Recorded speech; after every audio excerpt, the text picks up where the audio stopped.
So our new workplace feature supplies a straightforward way to manage digital assets and users, making it easy for small to large organizations to manage their holdings. What details can you provide, and how will this help our users? Yes, so Workspace is it's an interesting feature.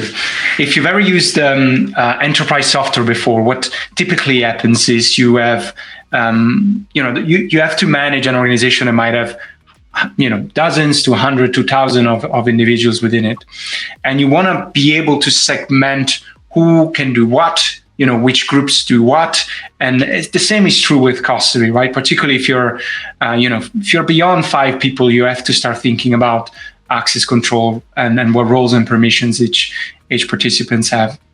But another use case we found on our few years in the market is that at times approvers, which are sort of the beating heart of a custodial policy within Credo, are not always necessarily just employees, right? They could be participants of another company, they could be trustees, they could be general partners at a venture capital firm, or they could be, if you're talking more in an individual use case, it could be friends and families and so on.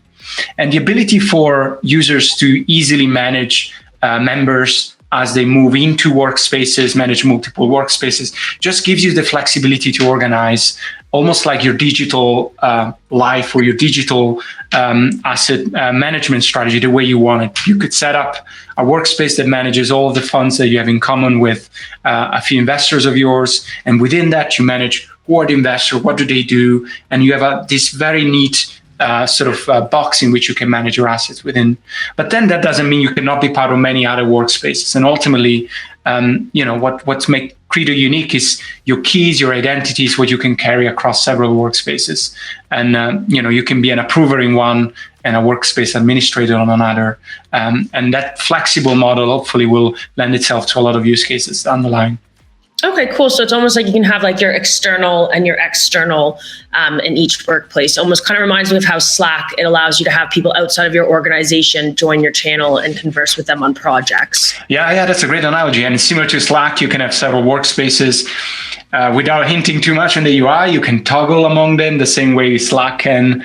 You can create channel with external, which is policy with external approvers. Yes, so very good analogy. Awesome. Yeah, cool. That's really, really interesting feature. Excited to see that one in action. Cool. So diving into the next one. So thank you so much, Gabe. As always, it was an absolute pleasure speaking with you. Thank you for joining us, and thank you to our listeners. Be sure to keep in touch with Credo for all updates and news, as you will always hear it here first. And I'm sure there's going to be a lot more on the roadmap to come. So keep your eyes peeled.